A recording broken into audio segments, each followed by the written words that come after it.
Jai Hind students. Today we are starting a new chapter. Topic is extent of knowledge. Chapter number 10 and video part number 1. The topic is extent of knowledge. तो students, extent of knowledge means ज्ञान का संचार या ज्ञान का विस्तार। तो हमारा जो ज्ञान है, ये हमें जो नॉलेज है, जो हमें अपने फ्रॉम एंशियंट टाइम से लेकर के एट द मॉडर्न टाइम तक की जो हमें नॉलेज है, जो ज्ञान है हमें मिल रहा है, ये हमें कैसे मिला। ठीक है, आज हम जो डिस्कस करेंगे about of the real knowledge is जो कि note to the extent of ones, यानी कि जो हमारा ज्ञान है ये हमें जो प्रीवियस टाइम की, जो हमारे अर्ली टाइम की जो हमें नॉलेज देता है, ज्ञान देता है, वो हमारा कैसे आगे एक्सटेंड हुआ, वो कैसे आगे बढ़ा, या कैसे हमें ये सारी चीज़ें इन्फॉर्मेशन सोचना है हमें near about to 1000 of years, millions of years ago, जो कहानी है, जो स्टोरीज हैं, वो हमें कैसे मिल पा रही है। कि ये नॉलेज, ये ज्ञान हमें जो मिला है, ये हमारे एंसेक्टर से, हमारे पूर्वजों से, कि हमारे प्राचीन काल में लोग हम कैसी लाइफ को लीड करते थे, क्या उन लोगों के ऑक्यूपेशन थे, किस प्रकार से, जैसे हमारा अर्ली मैन था, आदि मानव था, उसकी कैसी लाइफ उसने लीड की है, और कैसे ये उन लोगों ने अपनी जो नॉलेज है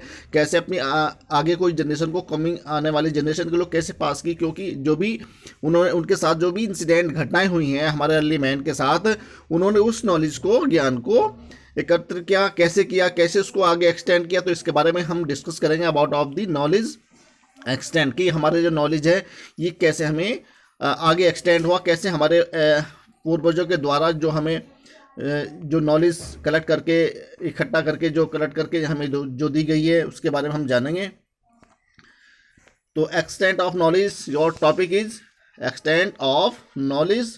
तो अर्ली मैन, तो अर्ली मैन हमारा कैसा था, आप लोग जानते हैं। जो अर्ली मैन था हमारा आदि मानव, जो कि उसकी जो लाइफ थी वो टोटल नोमैडिक थी, यानी कि वो घुमंतु था, कोई उसका एक निश्चित प्लेस नहीं था रहने का, और उसको ना ही तो उसको अपने खान पान की कोई इतनी ज़्यादा नॉलेज थी। तो उसको जो भी मिलता था, फल फ्रूट, कंदमूल या एनिमल जो भी होता था, उसको हंट करके वो उसको रॉ फ्लैश को ही खा लेता, कच्चे मांस को ही खा लेता था।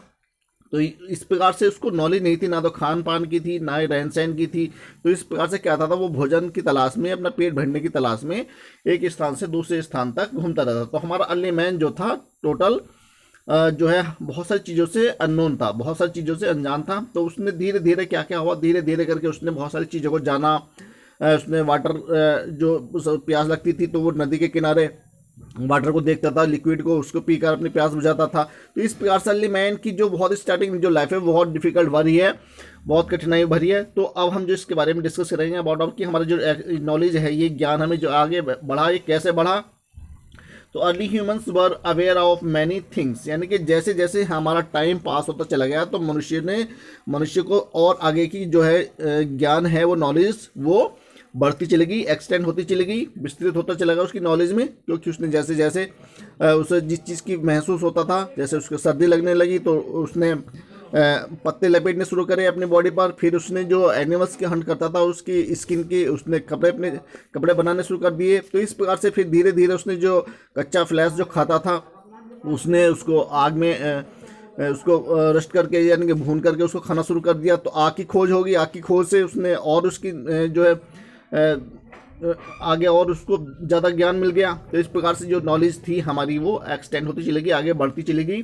तो early humans were aware of many things. तो धीरे धीरे करके जैसे मनुष्य आगे बढ़ा, उसकी जनरेशन आगे बढ़ी, तो उसने अपनी उस नॉलेज को, जो चीज़ें वो फील करता था, देखता था, तो उन चीज़ों को कहीं ना कहीं रॉक्स पर, किसी जो हार्ड रॉक होती थी, या कोई माउंटेन होता था, पर्वत होता, पहाड़ होता था, जो उन पर वो उस चीज़ों को अपने तरीके से डिजाइन कर देता था, बना देता था। तो इसी प्रकार से उनकी जो बनाए हुए जो कला हैं, कृतियां हैं, वो हमें उनके द्वारा, जिन केव में, जिन गुफाओं में वो रहता था, तो वहीं पर हमें इनके द्वारा बनाए हुए बहुत सारी चीज़ें जो देखने के लिए मिलती हैं। तो उसी से हमें पता चलता है कि उसने अपनी जो कमिंग जनरेशन थी, उसको इसके बारे में उसको कहीं ना कहीं अवेयर था, जागरूक था, कि वो अपनी कमिंग जनरेशन को अपने बारे में कुछ छोड़ के जाए, अपने बारे में कुछ लोगों को बता कर जाए। तो वो इसी पर्पज से उन्होंने गुफाओं में अपने जो बहुत सारे एनिमल्स के चिन्ह और देवी देवताओं के चिन्ह और बहुत से जो भी चीज़ें वो यूज़ करते थे, हंटिंग गैदर, उसकी हुई इमेज उन्होंने उसमें बनाई है, पेंटिंग बनाई है। तो इस प्रकार से अर्ली मैन ने हमारे लिए वो उस नॉलेज को एक्सटेंड किया है। तो कहीं ना कहीं वो चीज़ के बारे में अवेयर थे कि बहुत सारी जो चीज़ें उस वक्त वो देख रहे हैं कि ये कैसे कमिंग जनरेशन तक पहुंचाई जाए, आने वाली जनरेशन हमें कैसे जान कर रख पाएगी। तो इस प्रकार से सबसे पहले मनुष्य ने क्या महसूस किया कि वो उसको कैसे आगे तक, जो जैसे जैसे आगे टाइम पास होता चला गया, तो उसने उसको स्टोर करना शुरू कर दिया। जो भी नॉलेज थी वो, क्योंकि उसकी एक सटीक लैंग्वेज तो थी नहीं, तो उसने सबसे पहले यानी कि लिखने की हमें महसूस हुआ। तो हमें सबसे पहले कोई भी चीज़ अगर हमें आगे कमिंग जनरेशन के लिए पहुंचानी है तो हमें अपने उसके हैंड रिटन के द्वारा जो नोट्स बनाते हैं उसको आगे लिखे हुए नोट्स को आगे एक्सटेंड किया जाता है। तो सेम उसी प्रकार से वो चीज़ उस मनुष्य को भी महसूस हुई। तो इस प्रकार से but they could pass their knowledge orally only. तो प्रारंभिक जो मनुष्य था, अर्ली मैन जो था, वो केवल ऑरल में, जैसे अभी आप लोगों के घर पे जो आपके ग्रैंडफादर होते हैं वो क्या करते हैं, आपको जो बहुत सारी अपने टाइम की जो स्टोरी उन्होंने सुनी है अपने बाबा जी से, दादाजी से, तो सेम उसी प्रकार में आप लोगों को भी आपके दादा स्टोरी सुनाते हैं। तो इस प्रकार से वो होगी हमारे ओरल में। तो सेम इसी वे में ये जो इंसिडेंट उनके साथ घटती थी वो अपनी जनरेशन को सुनाया करते थे, और ऑरली यानी कि मौखिक रूप से जो सुनाई है वो ऐसी कमिंग जनरेशन तक वो ऐसे पास हो जाती थी। तो इस प्रकार से प्रारंभिक का जो सिस्टम था नॉलेज को एक्सटेंड करने का केवल ऑरली था, यानी कि मौखिक रूप से उसको एक्सटेंड किया गया। और धीरे धीरे जैसे जैसे आगे समय पास होता चला गया तो मनुष्य ने बहुत सारी चीज़ों को डेवलप कर लिया, और later they felt the need of the recording knowledge, यानी कि अब धीरे धीरे उसने महसूस किया कि जो भी हमारे पास जो भी चीज़ें हम देख रहे हैं अपने इर्द गिर्द आसपास, तो इसको हमें क्यों ना एकत्र करके रखा जाए, इसको स्टोर किया जाए, इसको संजो कर रखा जाए, जिससे कि कमिंग जनरेशन के लिए वो प्रिजर्व होकर के उनको मिल सके। They developed the art of making sign and symbols by drawings, painting and writing. तो मनुष्य ने क्या डेवलप किया, पेंटिंग बनाना शुरू कर दिया। आर्ट के प्रति उसने अपनी जो कला थी उसकी, क्योंकि नेचुरली उसके पास उस वक्त कलर तो थे नहीं, लेकिन उसने जो हमारे जो भी उसने अपने आसपास इर्द गिर्द जो भी डिफरेंट टाइप के जो मार्बल्स थे, पत्थर थे कलरफुल वाले, जैसे रेड स्टोन होता है, रेड स्टोन को उसने उसको बना करके ग्राइंडिंग करके उसको पीस करके उससे जो अपने कलर बना लिए।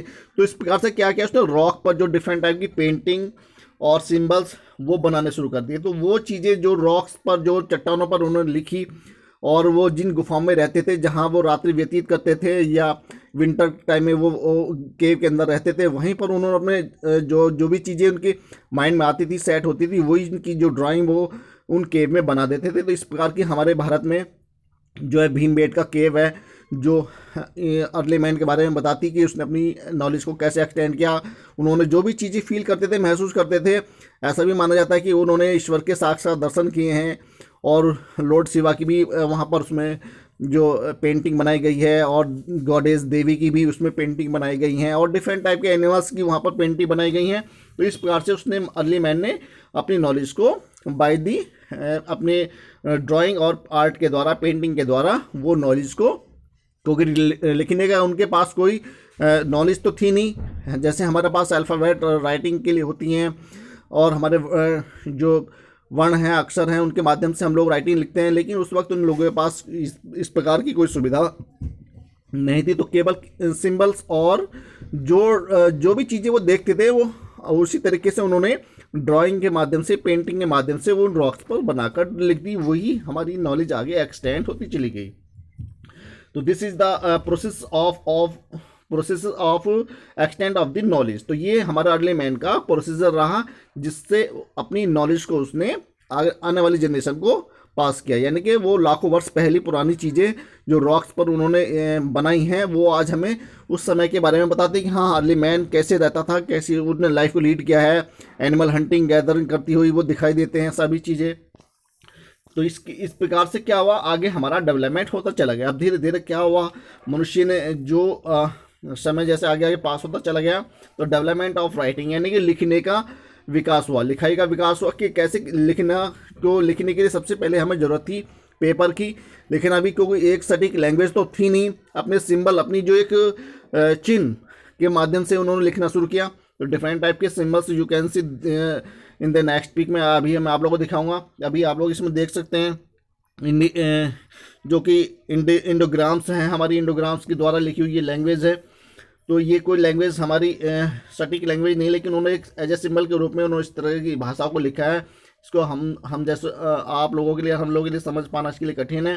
तो इस प्रकार की लैंग्वेज उन्होंने इस्तेमाल की। तो early form of writing mainly represented picture of object. तो अर्ली मैन यानी कि जो मानव ने सबसे पहले जो लिखना शुरू किया, केवल ऑब्जेक्ट बनाता था, किसी चीज़ की पिक्चर इमेज को ही बनाता था और वो रॉक पर या किसी चट्टान पर लिख देता था। तो उसी से हमें केवल पता चल पाता था हाँ ये मनुष्य ने, क्योंकि उस चीज़ को हम फील कर लिया, उस इमेज से, उस पेंटिंग से हमने उस बारे में जाना है। तो केवल उसी चीज़ को वो रिप्रेजेंट करता था, दर्शाता था, क्योंकि उसको लिखना तो आता नहीं था, लेकिन उसने पेंटिंग के माध्यम से, ड्राइंग के माध्यम से, चित्रकारी के माध्यम से उन सब चीज़ों को शो कराया है, ऑब्जेक्ट को दर्शाया उनके माध्यम से। इट इज़ कॉल्ड, यह कहा जाता है द पिक्टोग्राम्स, इसको पिक्टोग्राम कहा जाता है। यानी कि जो चीज़ें हमें केवल ऑब्जेक्ट या पिक्चर के माध्यम से मिलती हैं वो हमारी पिक्टोग्राम कहलाती हैं। तो it is called the pictograms. Peoples drew pictures of object they saw in their surroundings. यानी कि जो अर्ली मैन था अपने इर्द गिर्द जो भी चीज़ें देखता था वो रॉक्स पर, चट्टानों पर डिफरेंट टाइप की पिक्चर्स को, इमेज को ड्रॉ कर देता था। And another early form of writing is ideograms. यानी कि जो नेक्स्ट जो उसकी राइटिंग लिखने की जो कला आई उसके पास, वो थी इंडोग्राम्स, जिसको अपने और ढंग से उसने लिखना शुरू किया। In the ideograms the idea was explain in the shape like picture. यानी कि उस शेप से, उस जो भी पिक्चर इमेज वो बनाता था उसके आधार पर, अपने विचार के आधार पर उस चीज़ को पिक्चर के माध्यम से वो शो कराता था मनुष्य। तो the Chinese and Japanese use to ideograms, ideograms. तो जो चाइनीज़ थे और जापानी थे जो लोग, उन्होंने इस प्रकार की लैंग्वेज का इस्तेमाल किया। तो earliest form of the writing was developed by the Sumerians, Mesopotamia, now जो कि इराक में है, about 3250 BCE, and they used wedge shaped sign on early on clay tablets. तो अर्ली फॉर्म जो राइटिंग की शुरुआत जो मानी जाती है सुमेरियन से और मेसोपोटामिया से मानी जाती है, जो कि eight the present time Iraq में है, अबाउट जो कि 3250 BC के आसपास का समय माना जाता है जब सुमेरियन में और मेसोपोटामिया राइटिंग का डेवलपमेंट हुआ। They use to wedge shape shine and clay tablet. यानी कि जो मिट्टी की टेबलेट होती थी उस पर उस चीज़ों को वो शो कराता था। And ancient Egyptians developed a form of writing and hieroglyphics around the 3200 BCE। और अर्ली जो नेक्स्ट जो राइटिंग की जो डेवलपमेंट हुआ वो हमारा इजिप्ट, यानी कि इजिप्ट जो सभ्यता थी उसमें इसका डेवलपमेंट माना जाता है, जिसको हम हेरोग्राफिक्स के नाम से जानते हैं। They use picture of and symbols instead of words. यानी कि इसमें हेरोग्राफिक्स में क्या करते थे, केवल पिक्चर्स और सिंबल्स को बनाया जाता था, उनके माध्यम से इसको शो किया गया। इसमें वर्ड्स का यूज नहीं किया जाता था। तो वर्ड्स के स्थान पर, शब्दों के स्थान पर केवल उसने, मनुष्य ने पिक्चर्स और कुछ सिंबल बनाए। तो ये कहलाई हमारी hieroglyphics writings.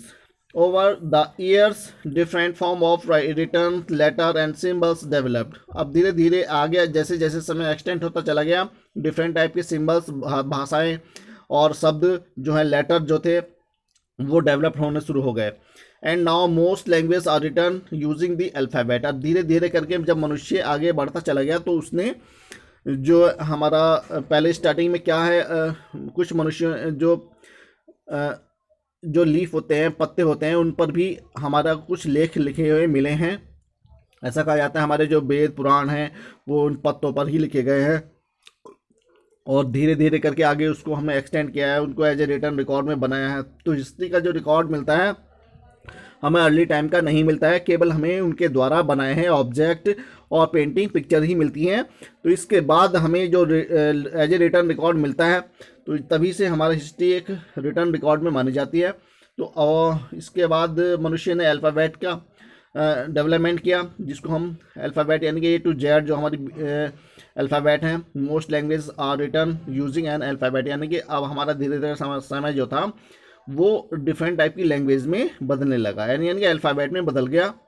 The first time alphabet were probably developed in Syria in the Phoenicians, यानी कि सबसे पहला जो फर्स्ट अल्फ़ाबेट का जो डेवलपमेंट हुआ प्रॉबेबली शायद ये सीरिया माना जाता है, और देन द ग्रीक, और इसके बाद Greek, Roman, Arabic and Hebrew alphabet was developed. इसके अलावा सीरिया के बाद ये ग्रीक में डेवलपमेंट हुआ अल्फ़ाबेट का, रोमन में भी, अरबिक में भी और हेब्रू में भी अल्फ़ाबेट इनका डेवलपमेंट हो गया। And English is written in, और एट द प्रेजेंट टाइम जो इंग्लिश हम लोग जो यूज़ करते हैं ये मोस्ट ऑफ द कंट्री में हमारी एज ए जो भाषा लिखी जाती है जिसको हम रोमन अल्फ़ाबेट के नाम से जानते हैं, जिसमें 26 लेटर्स होते हैं। यानी कि एट द प्रेजेंट टाइम जो हम इंग्लिश लैंग्वेज जो यूज़ करते हैं अब हमारे पास इसमें 26 लेटर होते हैं जिसको हम रोमन अल्फ़ाबेट के नाम से जानते हैं। In the most of widely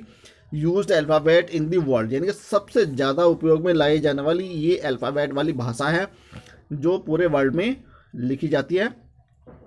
and Greek alphabet has 24 letters, और जो ग्रीक अल्फ़ाबेट के जो लेटर हैं उनमें 24 लेटर्स होते हैं, वर्ड्स होते हैं उसमें।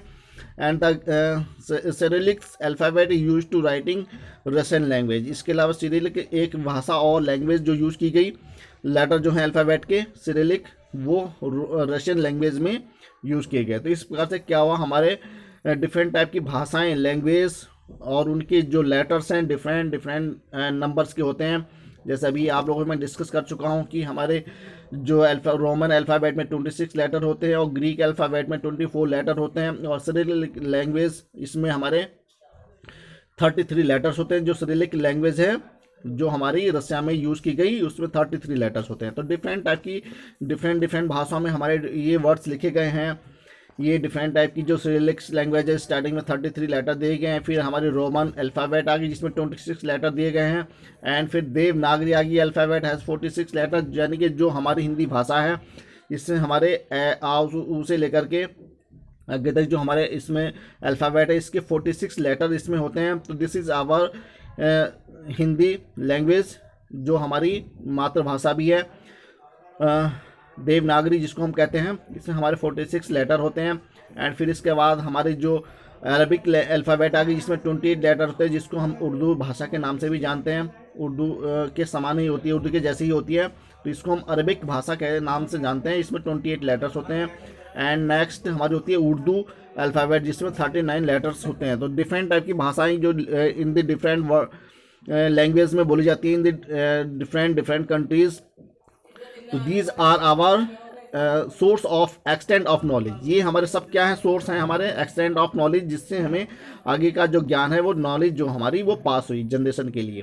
तो in Indus valley civilization people were literate, जो हमारे इंडो वैली सिविलाइजेशन के जो लोग थे, इंडस वैली सिविलाइजेशन यानी कि हमारी दो सभ्यताएं थी, सिंधु घाटी सभ्यता और इजिप्शियन, मतलब बहुत सारे, और जो हमारी सबसे प्राचीन सभ्यता मानी जाती है इंडस वैली सिविलाइजेशन। तो यहाँ पर यहाँ के जो ज़्यादातर जो लोग थे अनपढ़ थे, अशिक्षित थे, क्योंकि स्टार्टिंग में मनुष्य को नॉलेज ही नहीं थी, ज्ञान ही नहीं था। तो the script found on the use of civilisation has not been deciphered yet, तो जो भी स्क्रिप्ट उनके द्वारा लिखी गई हैं जो हमें मिली है सभ्यता की, वो पूर्ण रूप से हमें डिसिफर्ड हैं, यानी कि पूरी रूप से हमें उसमें स्पष्ट नहीं मिल पाता है, ज्ञान स्पष्ट नहीं मिल पाता है। तो the Brahmi language developed much later, इसके बाद ब्राह्मी जो स्क्रिप्ट थी, भाषा थी, वो डेवलप हो गई। And most of Indian script including the Devanagari, जो भारतीय भाषाएं हैं ज़्यादातर वो हमारी देवनागरी भाषा में डेवलप हुई, यानी कि सबसे ज़्यादा यूज़ होने वाली लैंग्वेज हमारी देवनागरी लैंग्वेज है, भाषा है, हिंदी भाषा जिसको हम कहते हैं। और Devanagari have developed from Brahmi script, यानी कि जो ब्राह्मी स्क्रिप्ट थी उसी से हमारी इस देवनागरी भाषा का डेवलपमेंट हुआ। तो इस प्रकार से क्या हुआ, धीरे धीरे करके अर्ली मैन ने हमारी जो नॉलेज थी, जो लिखने का जो प्रोसीजर था, वो धीरे धीरे करके आगे एक्सटेंड होता चला गया। तो इस प्रकार से कमिंग जनरेशन को, आने वाले जनरेशन के लिए ये as a source of knowledge हमारे बन गए, जिसको हम आज इसको हम प्रिजर्व करके रखा है, जिसको हमारी जो अर्ली टाइम की जो ये चीज़ें हमें मिली हैं तो इस प्रकार से क्या हुआ, हमारा अर्ली मैन का जो स्टार्टिंग की जो लाइफ थी वो बहुत डिफ़िकल्ट भरी थी, और उसने किस प्रकार से बहुत सारी चीज़ों को नेचर में रह करके, प्रकृति से रह करके कैसे उसने सीखा। तो पेपर बनाना हमने सीखा पेपर से, जो एक मलबरी ट्री होता है, पेड़ होता है, इसी से पेपर का निर्माण हुआ। तो इसके बारे में और आगे हम जानेंगे इन the next video. So students, thank you and have a nice day. In the next video we will discuss about of history of numbers, यानी कि आगे की जो संख्याएं होंगी हिस्ट्री के बारे में जानेंगे। So students, thank you and have a nice day.